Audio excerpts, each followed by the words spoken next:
현진건 할머니의 죽음 두 번째입니다. 이 말을 들은 나는 할머니를 모로 누이고 그 상처를 보았다. 그 자리는 손바닥 넓이만치나 빨갛게 단세로 지진 듯이 시꺼멓게 벗겨졌는데 그 위에는 하얀 해가 징그럽게 끼었고 그 가장자리는 도끼를 품고 아른아른이 부르터 올라있다. 나는 차마 더 볼 수가 없었다. 이것이 무슨 일인가. 양조모, 양모가 부러워하던 느른 듯한 자손은 다 무엇을 하고 우리 할머니를 이 지경이 되게 하였는가. 왜 자주 옷을 갈아입혀드리며 빨아들이지 못하였는가. 이 직접 책임자인 계모가 더할 수 없이 괘씸하였다. 그러나 가만히 생각해보면 그를 그르다고도 할 수 없다. 위에도 말하였거니와 할머니가 이리 된 지는 하루 이틀이 아니다. 벌써 몇 달이 되었다. 이 긴 시일에 제 아무리 후부라 한들 하루도 몇 번을 흘리는 뒤를 그때 쪽쪽 빨아낼 수 없으리라. 더구나 밤에 그런 것이야 일일이 알 수도 없으리라. 하물며 계모는 시집오던 첫날부터 골머리를 아래리만큼 큰 병객이다. 병명은 의원을 따라 혹은 변두머리라고도 하고 혹은 내진이라고도 하고 혹은 선천부족이라고도 하였지만은 하나도 고쳐주지는 못하였다. 30이 들락말락 하건만 60이나 70이 다 된 노인 모양으로 주야장천 자리보존하고 누워있는 터이다. 제 몸이 괴로우니 모든 것이 싫은 것이다. 그리고 나까지 아우르면 아버지 슬하에 아들만 넷이나 되건만은 지금 60노경에 받드는 어느 아들 어느 며느리 하나 없다. 집안이 넉넉지 못한 탓으로 사방에 흩어져서 제 불칠하기에 눈코를 못 뜨는 까닭이다.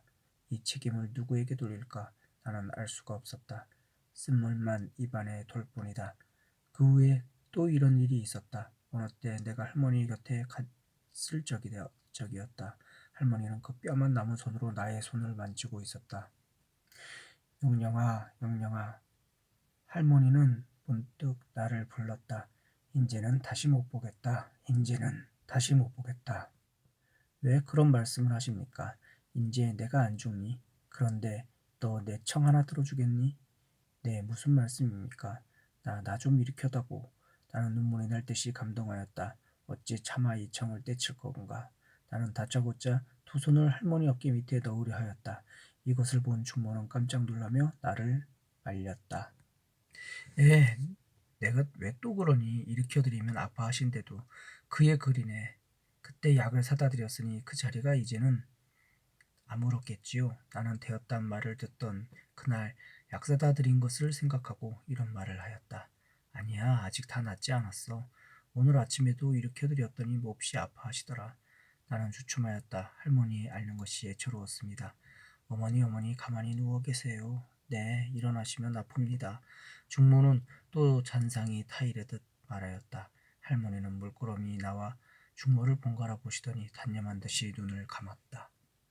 한참 앉아 있다가 나는 몸을 일으켰다. 이때 할머니가 눈을 번쩍 뜨며 문득 어디를 가? 라고 물었다. 나는 주춤 발길을 멈추었다. 할머니는 캥한 눈으로 그윽이 나를 쳐다보더니 무엇을 잡을 듯이 손을 내어 저으며 우는 듯한 소리로 서방님 제발 나를 좀 일으켜 주십시오. 서방님 제발 나를 좀 일으켜 주십시오. 라고 부르짖었다. 에그머니 그게 무슨 말입니까? 그 애가 영영이 아닙니까? 서방님이 무엇이하요? 중모는 바싹 할머니에게 다가들며 애처롭게 알려드렸다. 이때 마침 할머니가 잡수실 배즙을 가지고 들어오던 둘째 형수가 무슨 구경거리나 생긴 듯이 안방을 향하고 외쳤다. 그 할머니 좀 보아요. 서울 아우님들어 서방님 하십니다. 이 외침을 듣고 자부들은 모여들었다. 그들의 눈은 호기심에 번쩍이고 있었다. 나는 또 할머니의 청을 물리칠 수는 없었다. 그것이 어떠한 나쁜 영향을 조치할지라도 아니 일으켜 드릴 수 없었다. 그러나 할머니는 요 바닥 위로 빈 반자를 떠나지 못하여 아야야 라고 외마디 소리를 쳤다. 나는 얼른 들어 올리던 손을 뺄 수밖에 없었다. 다시금 눕기 싫어하던 요 위에 누운 뒤에도 할머니는 날개를 말지 않았다. 적지 아니한 꾸중을 못이었다.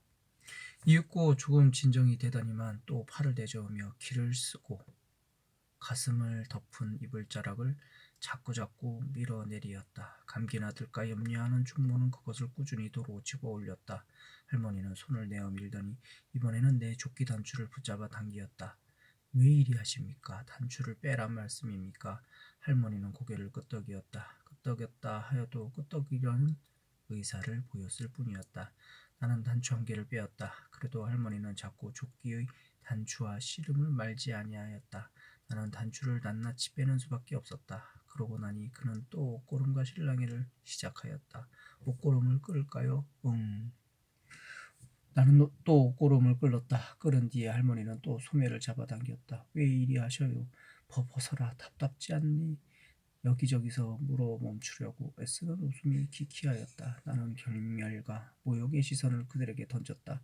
자기가 얼마나 답답하고 갑갑하기에 남의 단추 끼운 것과 옷고름 맨 것과 조고리 입은 것조차 답답해 보일 것이랴. 여기는 쓰디쓴 눈물과 살을 저미는 슬픔이 있어야 하겠거늘 이 기막힌 광경을 조소로 맞아야 오를까. 나는 곧 그들에게 침이라도 뱉고 싶었다. 하되 나의 마음을 냉정하게 살펴본즉 슬프다. 나에게는 그들을 모욕할 권리가 없었다. 형수들 앞에서 앞가슴을 풀어 젖히라는 할머니가 민망스럽기도 하고 딱하기도 하였다. 한자를 가엾다고 생각하면서도 나의 속 어디인지 웃음이 움직인 것은 부정할 수 없는 사실이었다. 더구나 내가 젊은이 폐가 모인 이웃집 방에 들어갔을 때 무슨 재미스러운 일이나 보고 온 사람 모양으로 득이양양이 이 이야기를 하고서 허리를 분질렀다. 거기에서는 할머니의 병세에 대하여 의논이 분분하였다. 그들은 하나도 한가하니가 없었다.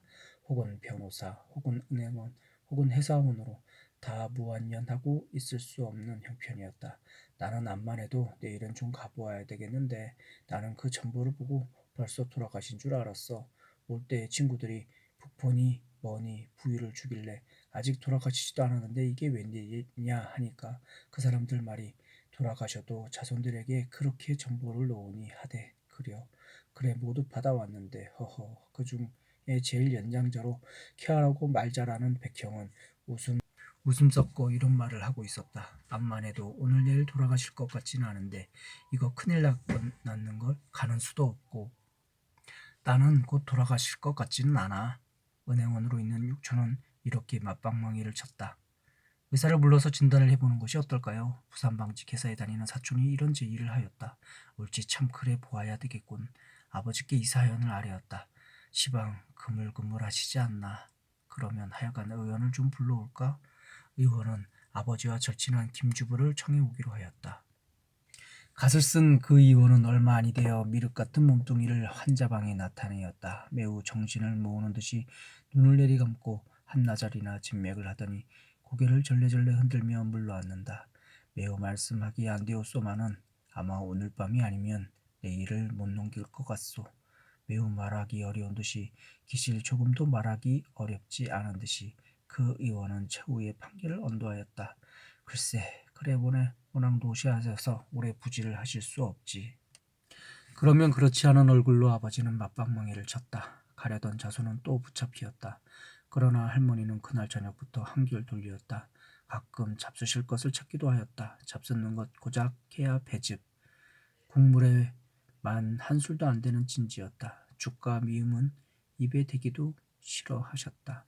그리고 전일에 발라들인 양약의 효험이 나서 상처가 물었던지 자부와 손부에게 부축되어 꽤 오래 일어나 앉게도 되었다. 그 이튿날이 무사히 지나가자 한이의 무지를 비소하고 다른 것은 몰라도 환자의 수명이 어느 때까지 계속될 시간 아는데 들어서는 양이가 나으리라는 우리 젊은피의 주장에 의하여 XX 의원 원장으로 있는 천엽의학사를 불러오게 되었다. 그는 진찰한 결과에 따른 증세만 겹치지 않으면 2, 3주일은 무료하리라 하였다. 그래 그저 그럴 거야. 아직 괜찮으신데 백주에 서둘고 야단을 냈지. 하고 일이 바쁜 백형은 그날 밤으로 떠나갔다. 그 이튿날 아침이었다. 우리가 집에 돌아오니까 할머니 곁을 떠난 적 없는 충모가 마당에서 한가롭게 할머니의 뒤 흘린 바지를 빨고 있다가 웃는 낯으로 우리를 맞으며 할머님이 오늘 아침에 혼자 일어나셨다. 시방 진지를 잡수시고 계시다. 어서 들어가 배워라. 나는 뛰어들어갔다. 집 자부와 송부의 신기해 여기는 시선을 받으면서 할머니는 정말 진지를 잡숫고 있었다. 나는 빙글빙글 웃으며 할머니 어떻게 일어나셨습니까? 할머니는 합죽한 입을 오물오물하여 막 떠나온 밥알갱이를 삼키고 내가 혼자 일어났지 어떻게 일어나긴 흉악한 놈들 암만 일으켜달라니 어디 일으켜 주어야지 인제 나 혼자라도 일어난다 하며 자랑스럽게 대답하였다.